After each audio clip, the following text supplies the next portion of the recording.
నిన్న కవిత మళ్ళా నిజామాబాద్కి వచ్చి ఎంపీ అరవింద్ గారు తన పైన చేసిన ఆరోపణలు రుజువు చేయాలన్నది. కవిత ఆల్రెడీ నువ్వు అవినీతి చేసినావని ఈడీ నిన్ను ఇన్వెస్టిగేట్ చేస్తుంది. లిక్కర్ స్కామ్లా నీ భర్త పేరు అనుమానితుడిగా ఈడీ సప్లిమెంటరీ ఛార్జ్ షీట్లా పేర్కొన్నది. ఈ విషయాన్నే కొన్ని ఛానళ్ళు మనకు చూపించినాయి.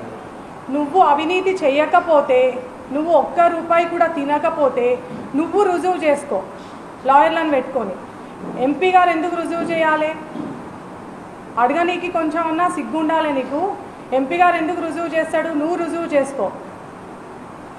మళ్ళా నీ భర్త పేరు తీసిండు అంటున్నావు. ఎంపీ గారి ఇంటిని అటాక్ చేయించినప్పుడు వాళ్ళ అమ్మగారు ఒక్కరున్నారని నీకు తెలియదా? అంటే అధికారంలో ఉన్నామని నీకు అహంకారం. మొన్న 2019లో నీ అహంకారాన్ని నిజామాబాద్ జిల్లా ప్రజలు దింపేసిండ్రు. ఇక ముందు రానున్న రోజుల్లో కూడా నీకు బుద్ధి చెప్తారు, నీకు మీ ఎమ్మెల్యేలకి. ఇవాళ ఈ సూక్తులన్నీ నువ్వు ప్రశాంత్ రెడ్డికి చెప్పు. మొన్న బాగా మాట్లాడండి కదా, మీ ప్రశాంత్ రెడ్డికి చెప్పు. మర్యాద ముందు మీరు నేర్చుకొని తర్వాత మా దగ్గర ఎక్స్పెక్ట్ చేయండి మీరు. ఇక కమిషన్ల గురించి నువ్వు సత్యపూస మాటలు మాట్లాడుతున్నావు. ఆల్రెడీ నువ్వు కమిషన్లకి కక్కుర్తి పడినావు కాబట్టి, నువ్వు అవినీతి పరురాలివి కాబట్టి ఇవాళ నిజామాబాద్ జిల్లా ప్రజలు నిన్ను ఓడగొట్టిండ్రు. నువ్వు గతంలో ఉన్న ప్రభుత్వం కమిషన్ల గురించి మాట్లాడితే దయ్యాలే వేదాలు వల్లించినట్టుంది. నీకు కమిషన్లు తీసుకోవడం, పైసల పిచ్చి బాగా అని నిజామాబాద్ అంతా కోడై కూస్తున్నది. నువ్వు ఇది అర్థం చేసుకోవాలి. దీనికి good example Madhav Nagar railway over bridge. అది నీ హయాంలో శాంక్షన్ అయింది, మరి పనులు ఎందుకు మొదలు కాలేదు? నువ్వు అప్ఫ్రంట్ కమిషన్ అడిగినావు కాంట్రాక్టర్లకు కాబట్టి వాళ్ళందరూ పారిపోయినరు. నీ భయానికి కొత్త కాంట్రాక్టర్లు టేకప్ చేయనీకి ఎవరు రాలే. అంటే మీ పని అన్ని పనులు శాంక్షన్ చేయించుకోవడం, కమిషన్లు మింగడం, అంతేనా? ఇవాళ Madhav Nagar railway over bridge పనులు చాలా స్పీడప్ అయినాయి, ఉరుకులాడుతున్నాయి. అరసపల్లికి 137 కోట్లు వచ్చినాయి. కేంద్రీయ విద్యాలయ పనులు మొదలైనాయి. గోవింద్పేట్ పని కంప్లీట్ అయిపోయింది, ఆల్రెడీ ఎంపీ గారు ఓపెన్ చేసిండ్రు. ఇక అడవి మామిడిపల్లి మళ్ళా ఆర్మూర్ మామిడిపల్లి 2 పనులు జరుగుతున్నాయి. ఇట్లా వేల కోట్లలో పనులు జరుగుతున్నాయి.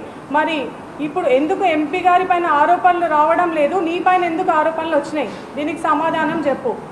నువ్వు ఎంపీగా ఉన్నప్పుడు మీ నాయన అయితే ముఖ్యమంత్రి, మరి నువ్వు సులభంగా అభివృద్ధి చేస్తుండే నిజామాబాద్కి, చేయకపోతేవి. అప్పుడు పనులు జరగలే, మరి ఇప్పుడు ఎట్లా జరుగుతున్నాయి? దీనికి కూడా నువ్వు ఆన్సర్ ఇయ్యి. ఇక కేంద్రీయ విద్యాలయ గురించి అది నువ్వే తీసుకొచ్చినా అంటున్నావు, సరే ఫైన్. మరి ఎందుకు బిల్డింగ్ నిర్మాణం పనులు జరగలే? ఎందుకు భూమి గుంజుకున్నారు మీరు? ఇవాళ పిల్లలకి క్రీడా మైదానం లేకుండా వేసిండ్రు. పిల్లలు ఆడుకోవడానికి స్థలం లేదు. స్కూల్ యాజమాన్యం మీకు రిక్వెస్ట్ చేస్తే ఆడుకునే స్థలానికి 2 కోట్లు వెలగట్టిన చరిత్ర మీ రాష్ట్ర ప్రభుత్వానికి. ఇది సిగ్గుచేటు. ఇక స్పైస్ బోర్డు విషయానికి వస్తే, స్పైస్ బోర్డు నువ్వే తెచ్చినా అని చెప్తున్నావు. ఎక్కడ తెచ్చినావు తల్లి నువ్వు స్పైస్ బోర్డు? 2020లో ఎంపీ గారు spice board regional come extension సెంటర్ని తీసుకొచ్చారు. నువ్వు పట్టుమని 30 లక్షలు కూడా లేకపోతేవి పసుపు రైతులకి. ఎంపీ గారు 30 కోట్లు శాంక్షన్ చేయించి రైతులకి ఉపయోగపడే స్కీమ్లు తీసుకొచ్చిండ్రు. అనేక మార్లు మీటింగ్లు పెట్టిండ్రు. ఇప్పుడు ఇంపోర్ట్లు తగ్గినాయి, ఎక్స్పోర్ట్లు పెరిగినాయి. విదేశాలకి పసుపు ఎక్స్పోర్ట్ అవుతుంది. దీనివల్ల రైతులకి మంచి ధర వలుకుతుంది. ఇప్పుడు రేపు రానున్న రోజుల్లో మా ప్రభుత్వం ఏర్పడిన తర్వాత మేము ఇంకా రైతులకు చాలా లాభం కలగజేస్తాం. నువ్వు ఇవన్నీ గాలి మాటలు మాట్లాడు, బంద్ చేయి. ఇక ఏమని చెప్తుంది? ఔటర్ రింగ్ రోడ్ గురించి మాట్లాడను. ఔటర్ రింగ్ రోడ్ నీ కాంట్రిబ్యూషన్ లేదు, మీ ఎమ్మెల్యేల కాంట్రిబ్యూషన్ లేదు. అది ఎప్పుడో నువ్వు ఎంపీ కాకముందు ఔటర్ రింగ్ రోడ్ స్టార్ట్ అయింది, మొదలైంది. ఇప్పుడు మొన్న 2021-22లో సెంట్రల్ రోడ్ ఇన్ఫ్రాస్ట్రక్చర్ ఫండ్ కింద శాంక్షన్ అయినాయి. అది central government scheme, central government fund. దానిలో మీ కాంట్రిబ్యూషన్ ఏముంది? మీ ఎమ్మెల్యేల కాంట్రిబ్యూషన్ ఏముంది?